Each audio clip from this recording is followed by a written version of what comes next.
La Banque Populaire Grand Ouest donne le go pour TVR Business Club, hashtag la réussite est en vous.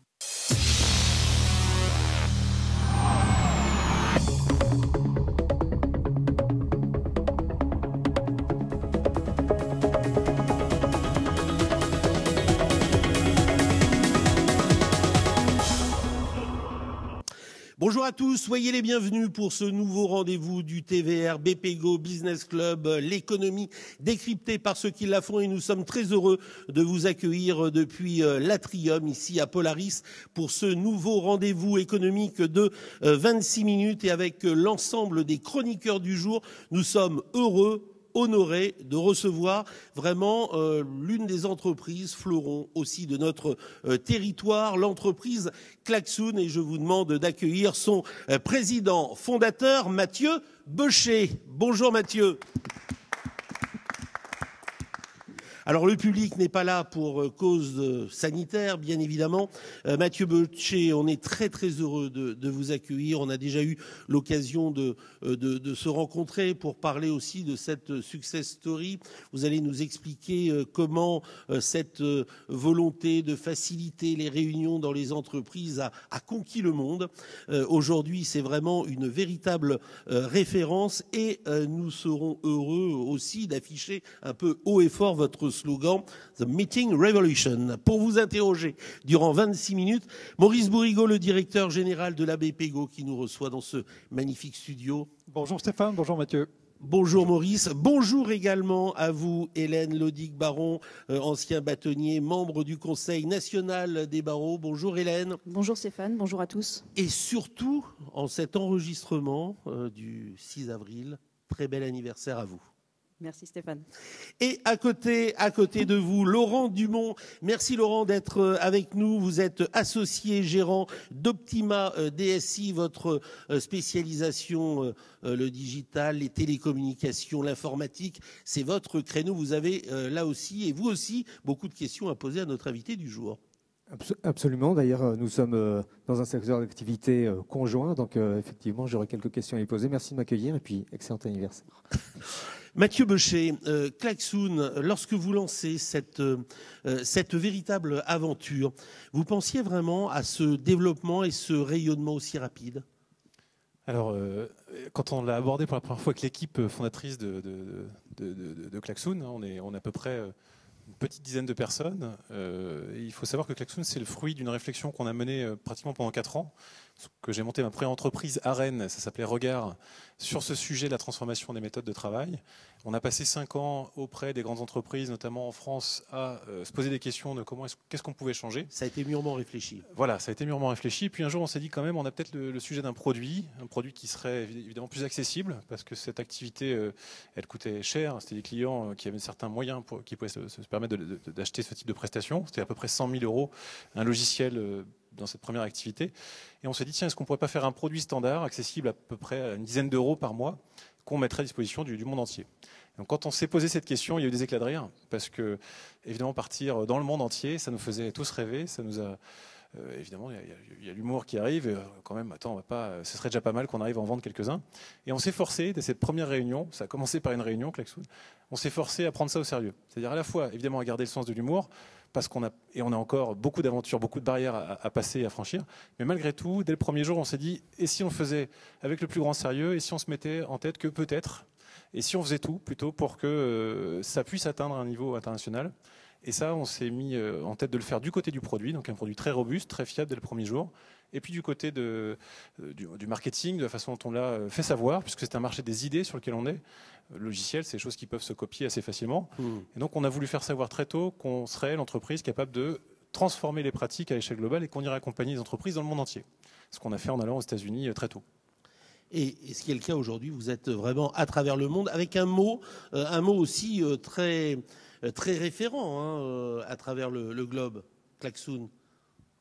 Oui, la marque en tant que telle, Klaxoon, c'est vrai qu'on s'est posé la question dès le démarrage, comment on allait appeler ça. Donc on a vraiment passé du temps là-dessus. On a considéré que c'était un point essentiel de trouver quelque chose qui serait à la portée de tout le monde, encore une fois, une marque internationale, pas quelque chose qui serait naturellement contraint à un territoire ou une culture.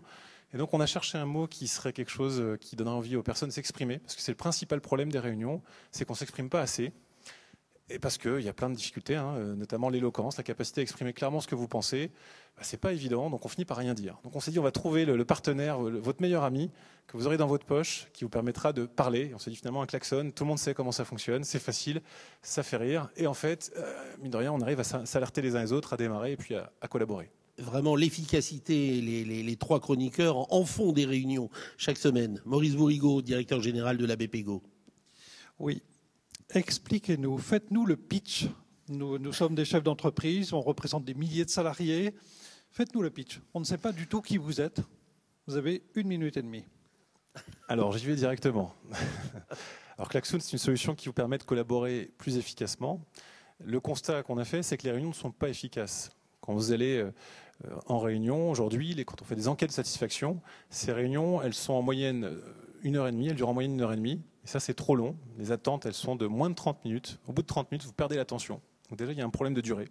Deuxième problème, c'est le problème de la prise de décision. Il y a une seule réunion sur 4 qui aboutit à une prise de décision. Et ça, c'est un des grands reproches qu'on fait à la réunion. C'est à quoi ça a servi cette histoire. J'ai l'impression de refaire la même réunion que la dernière fois. Et puis, il y a un problème de capitalisation. On ne sait plus ce qu'on y a fait. D'une réunion à l'autre, on se perd. Donc tout ça accumulé, c'est des choses qu'on a voulu nous étudier et rendre plus efficaces en travaillant à la fois la durée, l'expression, qui est un point essentiel, parce que dans cette prise de décision, si on ne prend pas de décision, c'est que finalement tout le monde ne s'est pas exprimé. On entend souvent à la fin d'une réunion, je vais faire le point, je vais faire le tour, je reviendrai vous voir. La stat, c'est 50% des gens qui participent aujourd'hui à une réunion qui estiment ne pas pouvoir exprimer leur point de vue. Donc ça, c'est le paysage dans lequel nous, on a créé Klaxoon. Et aujourd'hui, ce qu'on propose, c'est un logiciel que vous allez utiliser dans votre réunion qui vous permet de transformer la façon de partager l'information. Donc on va quitter la réunion avec des slides, vous savez, ces présentations par planche, avec des outils finalement très, très descendants. C'est-à-dire qu'il y a une personne qui parle, qui vient vous donner une information. Et ça, c'est quelque chose qui n'est pas très engageant. Et on va casser ça avec une approche qui est beaucoup plus participative. On va faire en sorte que tout en s'assurant que tout le monde puisse participer, à la fois ça ne dure pas trop longtemps, toujours cet objectif de moins de 30 minutes. Et donc ça marche comment ? Avec des expressions à base d'idées par couleur, par petits éléments de texte, des choses très synthétiques qui font en sorte qu'au fur et à mesure, vous mettiez tout doucement votre équipe en mode agile, c'est le terme à la mode, et qu'on passe à des méthodes bien plus efficaces qui ont fait leurs preuves. Maître Hélène Lodic-Baron. La construction d'une entreprise passe par l'anticipation. On voit que les choses se sont beaucoup accélérées avec la crise sanitaire. Peut-être 2 questions en une. Est-ce que les entreprises, pour vous, étaient prêtes ? Et est-ce qu'on peut bien réussir sa révolution numérique au pas de charge à marche forcée ? Alors, nous, ça fait 10 ans qu'on essaie de transformer les méthodes. Le constat, on vient de le partager, c'est qu'il y a des choses qui dysfonctionnent. Il y a un autre constat, c'est qu'il y a des méthodes très efficaces qui existent depuis très longtemps. Je prends, pour exemple, les méthodes agiles industrielles, donc des méthodes qui ont été inventées dans les années 60 du côté de Toyota et qui ont maintenant été diffusées très largement dans le secteur industriel. Mais c'est typiquement des méthodes qui ne sont pas passées à l'échelle. Donc, du côté des solutions, elles sont là depuis très longtemps. Et c'est ce qui nous a intéressé de voir comment est-ce que ces méthodes efficaces de synchronisation, pourquoi elles ne sont pas arrivées partout dans les entreprises. Et donc quand on a commencé ce travail de simplification finalement via le produit, en rendant ça très accessible, très facile à utiliser, sans rien avoir à installer, enfin, on a fait tomber toutes les barrières, on va dire, technologiques. Il restait une barrière qui est celle du temps de cette transformation. Et ce qu'on nous a souvent répondu, y compris jusqu'à il y a encore quelques mois, c'est j'ai pas le temps, en tout cas c'est super. J'ai bien compris que je pouvais être plus efficace, mais je verrai ça dans mon planning de transformation stratégique dans 2 ans, etc. Donc ce fait de repousser à plus tard, c'est le plus grand défi auquel on fait face depuis assez longtemps et auquel les entreprises font face. Ce qu'on voit dans cette crise, c'est que tout d'un coup, il a fallu s'adapter immédiatement, il n'y a pas eu le choix.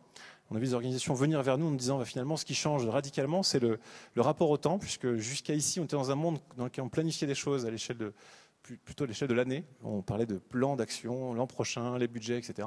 Et puis d'un coup, c'est à l'échelle de la semaine qu'on navigue. Chaque semaine, tout est recommencé. Il faut prendre des décisions immédiatement. Il n'y a pas le choix, il n'y a pas de prétexte. On ne peut pas dire je verrai le problème de l'ouverture des agences la semaine prochaine. Non, on ne peut pas, il faut réagir tout de suite. Et ça bouscule tout le monde dans l'organisation, toutes les pratiques évidemment, et ça révèle ce qu'on savait tous, qu'il y a des méthodes à adapter pour être plus réactif, pour faire participer tout le monde, parce qu'il y a un deuxième grand défi de cette crise, c'est qu'on ne peut pas se tromper, en tout cas, il faut vite corriger. Donc si vous vous trompez, il faut vite le savoir parce que sinon on s'évite des arrêts totaux d'activité qui sont juste derrière. Donc il faut réussir à être très réactif, finalement faire participer tout le monde, être dans ce mouvement permanent, et ça s'appelle l'amélioration continue. Et pareil, du côté de l'industrie, c'est des choses qu'on a explorées il y a bien longtemps et sur lesquelles il y a des méthodes très simples à mettre en place.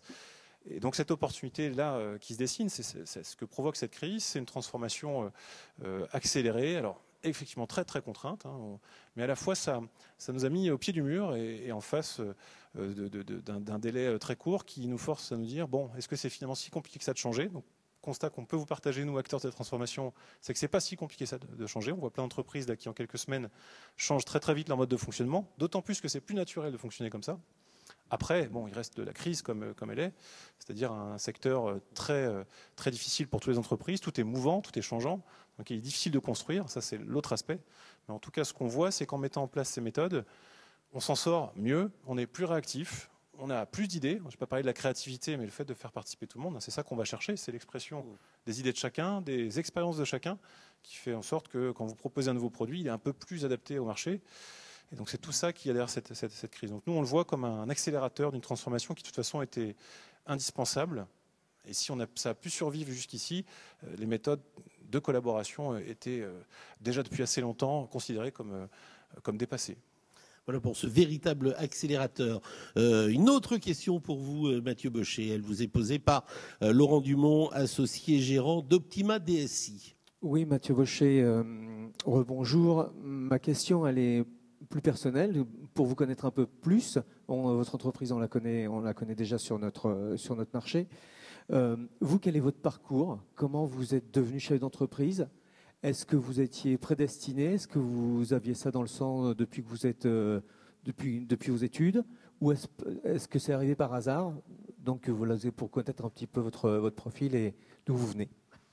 Alors moi, je suis fils d'enseignant, déjà je précise, fils de professeur. J'étais pas très loin d'ici, à Montauban de Bretagne, donc j'ai fait toute ma scolarité pas très loin. Et puis j'ai suivi ensuite un parcours d'ingénieur, donc ingénieur télécom, passionné par la technologie depuis toujours, partagé par tout ce qui est communication. Depuis tout petit, j'ai vécu vraiment dans la génération où on a vu arriver Internet, on a vu arriver le téléphone portable, on a vu tout ça transformer nos vies. C'est-à-dire que on a eu la chance de voir juste avant à quoi ça ressemblait, et puis du coup de voir ce que ça nous ouvrait comme opportunité. On a senti ce moment où on a pu s'appeler n'importe où. Ça, c'était quand même assez extraordinaire de se dire, je suis dans la rue. On n'en parle plus maintenant, mais on voyait des pubs avec ça qui passaient à la télé. Donc on a vu ce moment un peu magique. En tout cas, j'ai vu, et plusieurs de personnes qui sont aujourd'hui dans Klaxoon ont vécu cette même transition de l'opportunité de la communication, finalement, pour être avec quelqu'un, même où qu'il soit. Et ça m'a beaucoup interrogé sur les opportunités que ça ouvrait dans le monde de demain. Puis ensuite, j'ai commencé ma carrière chez Daimler en Allemagne. J'étais étudiant Erasmus, donc j'ai pu toucher du doigt l'Europe dans le sens le plus positif du terme, c'est-à-dire cette ouverture, ce croisement des cultures. Et d'autant plus surprenant pour moi qui suis breton, c'est que cette Europe, elle n'est pas très visible quand vous êtes à Rennes. Là, en Allemagne, j'ai pu voir à quel point c'était très, très surprenant, qu'il y ait des chances incroyables, des rencontres à faire, des cultures qui se rencontraient. Donc tout ça, c'était chez Daimler, dans un laboratoire de recherche sur des véhicules autonomes, donc ces véhicules qui conduisent tout seuls. C'était dans les années 2000. Donc déjà à l'époque, en Europe, on avait la technologie pour faire circuler des voitures de manière autonome. On sait ensuite que c'est Tesla qui a, à peu près 10-15 ans plus tard, osé lancer cette fonctionnalité sur le marché. Mais déjà à l'époque, en Europe, on avait une très très belle technologie sur le sujet. Et puis de ce parcours ingénieur-recherche, j'ai voulu m'intéresser à tout ce qui était management. Et en rentrant en France, en 2005 à peu près, Valeo m'a proposé de découvrir l'école de la production. On m'a dit, si tu veux faire du management, il n'y a pas de meilleure école que la production. Bon, je dis ok, on va voir. Et là, j'ai été complètement quitté la technologie, le logiciel, puisque j'ai été nommé responsable de production d'une petite usine à Dijon. On produisait des clés, donc des Neumann, donc des clés de démarrage de voiture. Et tout ça m'a permis de rencontrer les méthodes agiles industrielles et de constater qu'il y avait des méthodes très simples et très anciennes qui fonctionnaient pour réussir à synchroniser des personnes avec des bouts de papier. C'était vraiment, il n'y avait pas de technologie du tout. Et ça a résonné en moi avec ce que je connaissais des technologies, de ce qu'on voyait arriver en nouvelles interfaces, les écrans, les smartphones qui sont arrivés peu de temps après. Et c'est ce qui m'a donné envie de créer mon entreprise en disant qu'il y avait sans doute là une matière pour donner une nouvelle dimension à ces méthodes et les rendre plus accessibles à tout le monde.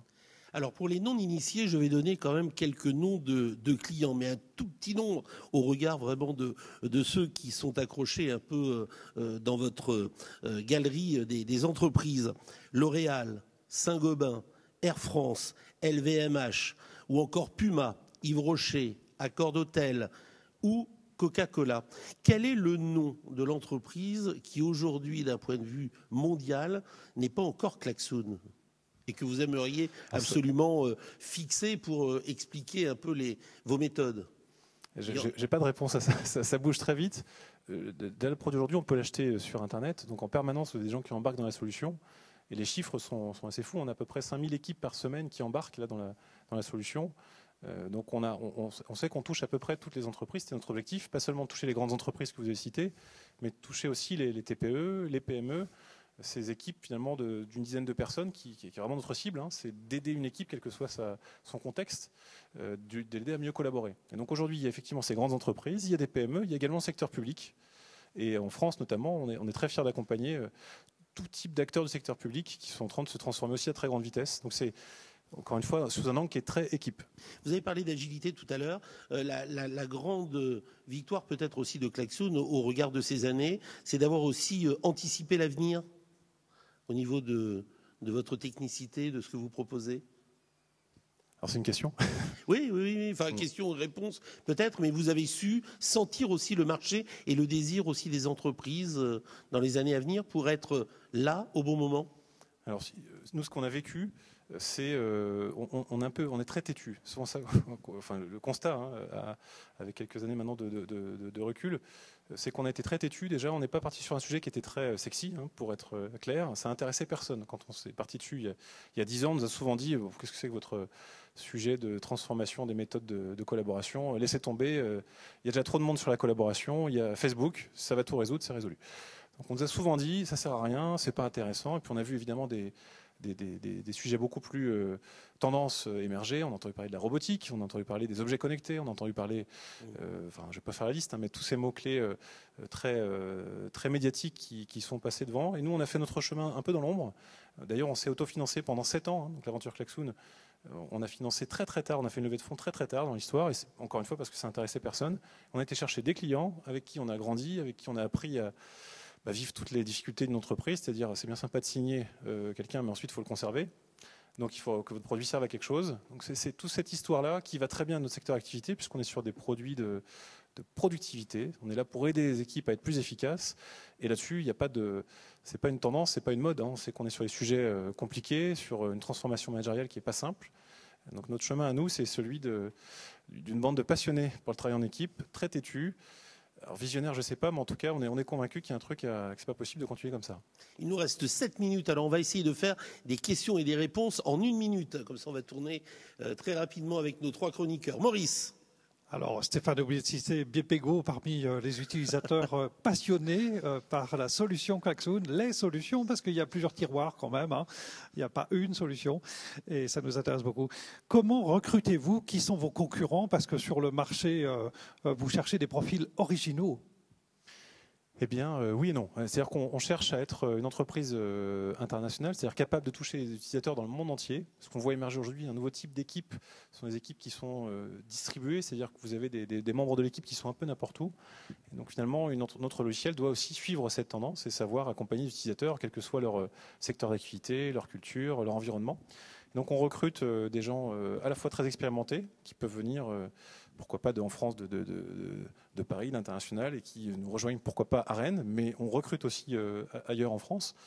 Et puis on recrute également aussi à l'étranger. On est capable d'avoir des personnes qui sont à distance, en télétravail évidemment. Ça, c'est une de nos forces depuis le début. Donc on a une partie d'équipe à distance. Donc ça, c'est les personnes expérimentées. Puis on recrute aussi des personnes sans expérience qui sortent d'études. On est fiers aussi d'avoir un ratio dans nos recrutements qui est pas que tech, c'est-à-dire qu'on a pour un ingénieur une compétence, un expert tech chez nous, on a à peu près 3 à 4 métiers en face créés qui ne sont pas des métiers tech. Et ça, c'est important parce on sait l'importance pour un territoire d'être divers dans ces métiers. On fait attention à ça, on fait attention à ce qu'à Rennes, il n'y ait pas que des super champions de la technique qui seraient un peu tout seuls dans leur coin. C'est une équipe très diverse. Donc vous avez des ingénieurs chez nous qui croisent des experts en marketing, en vente, en accompagnement client, etc. Et c'est tout ça qui fait la richesse de nos équipes. Hélène. La digitalisation va déjà très loin. Alors on se demande un petit peu où est-ce qu'elle va s'arrêter. Moi, j'aimerais que vous nous dessiniez l'entreprise de demain.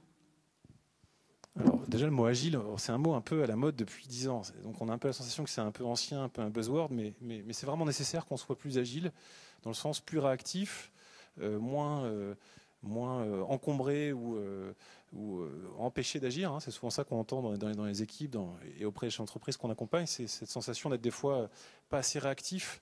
Donc on souhaite, c'est tout ce qu'on met dans nos produits, faire en sorte que les équipes soient capables d'être plus réactives et aussi plus autonomes, plus responsables. Parce qu'inversement, de l'autre côté, ce qu'on entend beaucoup, c'est je ne peux pas agir, il y a des éléments de décision qui ne sont pas prises. Donc c'est l'histoire d'une rencontre là, qui est finalement un peu malheureuse en ce moment entre des équipes qui ont envie de faire plein de choses et puis qui rencontrent des méthodes managériales des fois difficiles parce que justement on n'a pas encore les bonnes pratiques.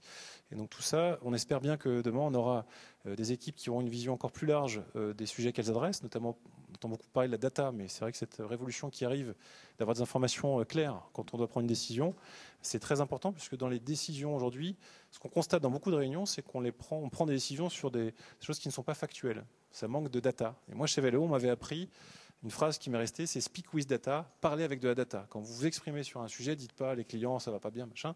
Dites précisément combien de clients et qu'est-ce qui va pas bien.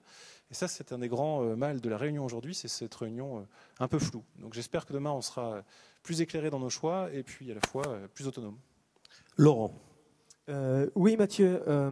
Quels sont les mots-clés ou quelles sont les valeurs ou vos valeurs que vous véhiculez dans l'entreprise pour l'animer, pour la faire vivre au quotidien? Alors c'est assez simple. On a un mot qu'on aime beaucoup, c'est interactif. Quand on était une petite dizaine de personnes, départ de l'entreprise, avec un contexte qui est a priori très facile, parce que tout vient de commencer, une équipe de jeunes talents, tout était idéal. Et malgré tout, au bout de quelques mois, on voit arriver les silos. Les premiers silos, c'est-à-dire les équipes qui commencent à plus se parler, et on n'est que 10. Donc il y a déjà 3 qui se mettent dans un coin, qui ne se parlent plus, qui ne se croisent pas. C'est presque invisible au départ. On se dit, tiens, c'est bizarre, ils mangent toujours ensemble. Et finalement, quand on commence à faire gaffe, on se rend compte que ça ne circule plus tant que ça. Donc c'était l'été 2010 pour nous. On a tout stoppé, on a créé ce qu'on appelle la semaine interactive et on s'est forcé à se poser les questions qui disaient pourquoi est-ce que cette rencontre ne se fait pas au quotidien, qu'est-ce qui fait que ça dysfonctionne, et on s'est rendu compte qu'il y avait besoin de temps dédié à ces rencontres, qu'on essaye de placer dans l'emploi du temps sans perturber la production. Donc ça peut être différents types de temps, temps du midi, temps accessible en asynchrone pour ceux qui veulent croiser la vie de leurs collègues sans prendre trop de temps sur le quotidien. Enfin bref, il y a un moment, il faut consacrer un peu de temps aux autres. Les outils aussi, évidemment, il faut absolument avoir des outils qui facilitent l'interaction, vous permettent de mobiliser facilement vos collègues sur une décision, les rendre éclairés sur les choix que vous faites, les tenir au courant de ce qui se passe. Donc on a créé des monsieur, madame météo sur les thématiques Android, iOS, qui étaient les grands sujets de l'époque, pour qu'ils informent leurs collègues, graphistes, commerciaux, de ce qui se passait sur leur sujet. Et on s'est rendu compte que ça intéressait tout le monde. Il n'y avait pas du tout de chapelle, et que le technicien était tout à fait capable d'expliquer à ses collègues ce qui se passait, même si ce n'était pas son domaine d'activité. Donc ça, c'est resté un mot, et on reste très convaincu que c'est une solution, faire en sorte que le dialogue soit là. À l'échelle du monde que vous connaissez parfaitement bien, comment est ressentie cette entreprise qui vient de France, qui vient de Bretagne, qui vient de Rennes? Alors, je ne dirais pas qu'on connaît très bien le monde, on est vraiment au début de l'aventure. Klaxoon, c'est une entreprise le produit a été lancé en 2015, donc on est tout jeune. Tout jeune, oui. Et donc on est dans cette phase maintenant on peut dire d'acculturation plus, où on va essayer de faire en sorte de mieux connaître encore les différents territoires qu'on adresse. Donc c'est vrai pour le territoire américain, sur lequel on a une équipe, c'est vrai pour l'Asie, sur lequel on a une équipe également. Donc là, on est vraiment dans cette phase où on veut mieux comprendre, mieux se parler, et puis on recrute aussi très largement dans ces différents territoires. On est content de les voir aussi venir ici à Rennes, en temps normal. Évidemment, c'est plus compliqué, mais bon, c'est un dialogue qu'on commence avec le monde, je vous dirais ça comme ça, et on espère en sortir des produits formidables dans les prochaines années. Allez, la dernière question, vraiment, il nous reste 30 secondes. Maurice, très rapidement. Combien de salariés? 260. 260. Est-ce que le Proche-Orient vous attire autant que Singapour et Hong Kong? Les États-Unis? On accompagne déjà des clients effectivement au Proche-Orient, mais on avance par étapes, c'est par des rencontres et des personnes qui nous expliquent davantage ces marchés qu'on arrive à avancer. Dans le business, on ne parle jamais de l'Afrique du Nord. Et on un est marché de présent 2 en Afrique milliards du Nord, d'habitants tout à fait. bientôt. Pardon? Un marché de 2 milliards d'habitants bientôt. Non? Si, tout à fait. Et d'autant plus que nos solutions sont accessibles grâce à la box Klaxoon sans avoir besoin d'Internet. Donc on sait que c'est un marché sur lequel on est assez présent déjà aujourd'hui. on espère pourquoi pas accélérer. Bon, vous nous faites souvent des annonces. Il y a quelque chose de marquant à annoncer pour Klaxoon dans les mois à venir?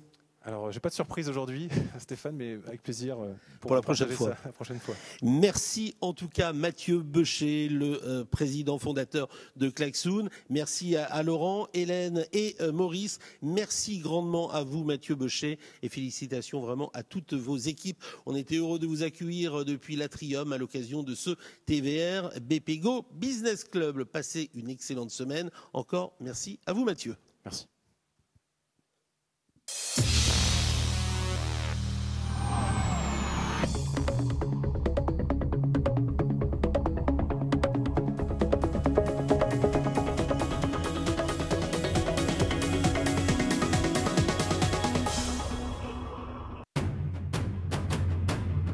La Banque Populaire Grand Ouest donne le go pour TVR Business Club, #la réussite est en vous.